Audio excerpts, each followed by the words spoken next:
बिहार में जाति आधारित जनगणना पर एक बार फिर से केंद्र और राज्य सरकार आमने सामने है। केंद्र सरकार ने बिहार में जातिगत जनगणना को लेकर सुप्रीम कोर्ट में एक एफिडेविट दायर किया है, जिसमें कहा गया है कि संविधान के तहत केंद्र के अलावा किसी अन्य निकाय के पास जनगणना या फिर इस तरह की कार्रवाई करने का अधिकार नहीं है।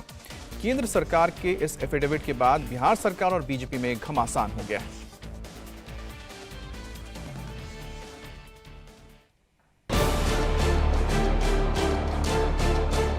बीजेपी और संघ ये दोनों में गड़बड़ी है। शुरू से विरोधी रही है और अभी भी विरोध कर रही है, तो अब तो बीजेपी का चेहरा जो है उजागर हो गया है जनता के बीच।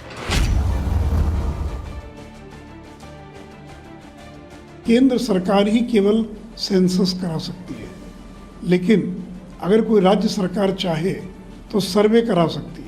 अब बिहार सरकार ने भी कहा कि हम सेंसस नहीं, हम सर्वे करा रहे हैं। बिहार में जातीय जनगणना पर आर पार। भाजपा के हमारे साथियों को रिलक्टेंस था, बेबसी में ही सही ऑल पार्टी मीटिंग में वो आए।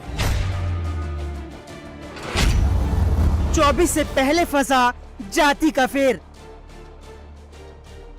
लालू जी ने 15 साल आरक्षण दिया नहीं, लेकिन रोज चिकर के कहते हैं कि मैं जब तक हूं आरक्षण खत्म नहीं हो सकता। अरे आप दिए कहां थे?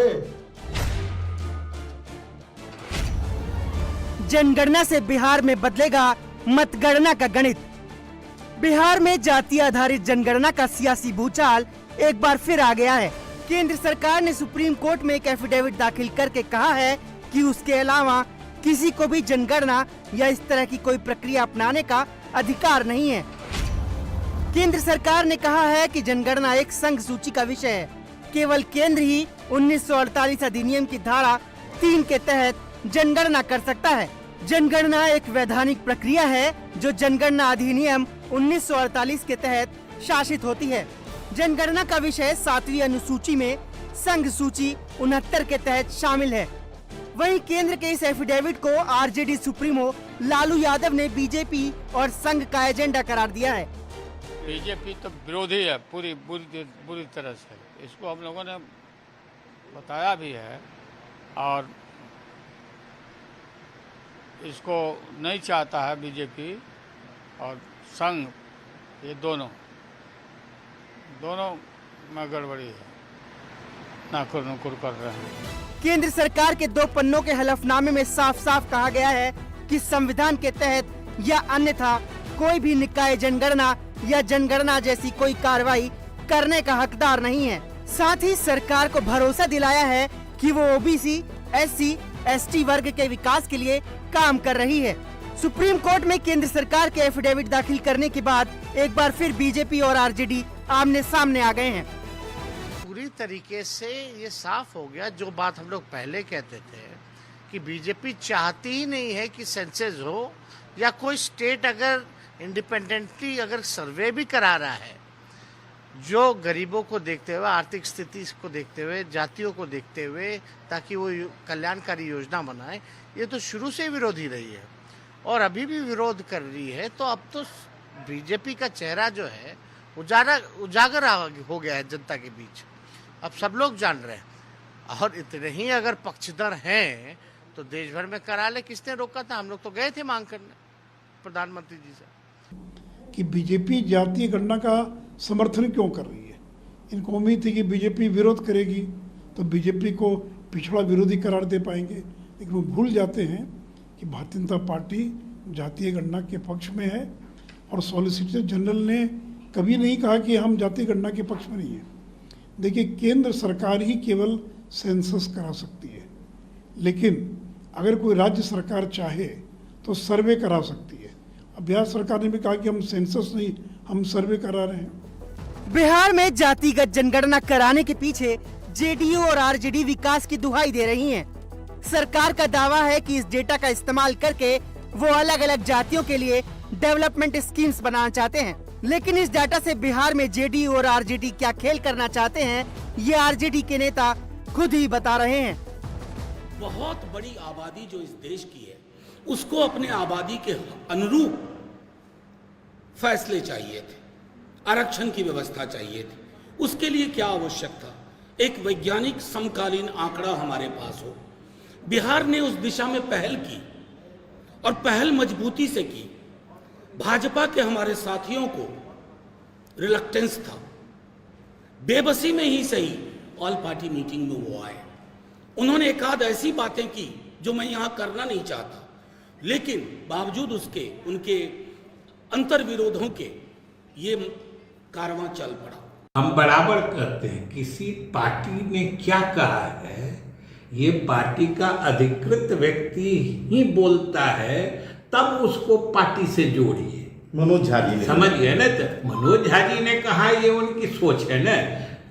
ये काम तो बिहार सरकार का है। बिहार सरकार क्यों कर रही है? ये जो जाति आधारित गणना कराने का जो फैसला है, उस फैसले में के दस्तावेज में शामिल है जो सरकार क्यों करा रही है। बिहार में जातीय जनगणना पर आरजेडी और जेडीयू दोनों के रास्ते अलग अलग दिख रहे हैं। आरजेडी जहां जातीय जनगणना के सहारे आरक्षण की नब्ज टटोलना चाहती है, तो वहीं जेडीयू विकास की बात करके पिछड़ों और दलितों की संख्या बल जानना चाहती है।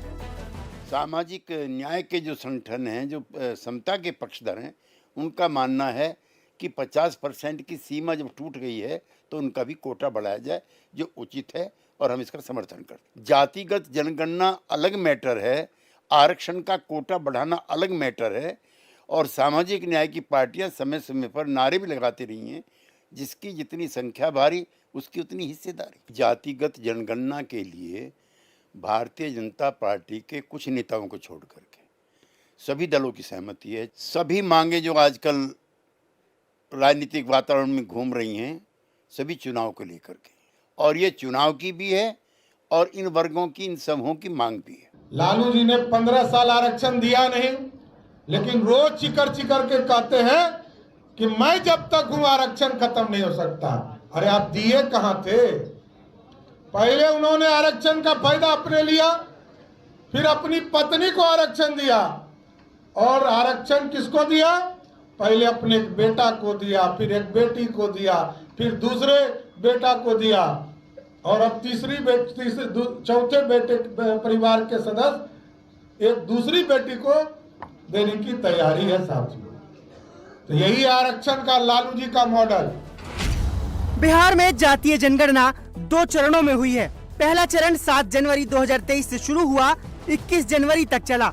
इस दौरान 2,58,90,497 परिवारों का सर्वे हुआ। वहीं 15 अप्रैल से 15 मई तक दूसरे चरण की गणना होनी थी, लेकिन पटना हाई कोर्ट ने 4 मई को सर्वे पर रोक लगा दी।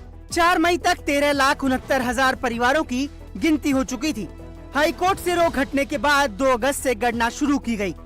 4 दिनों में 4,33,493 परिवारों का सर्वे हुआ, लेकिन सर्वे के नतीजे सामने आ पाते उससे पहले ही मामला सुप्रीम कोर्ट में पहुंच गया, जहां सर्वे के आंकड़े जारी करने को लेकर केंद्र और बिहार सरकार आमने सामने है।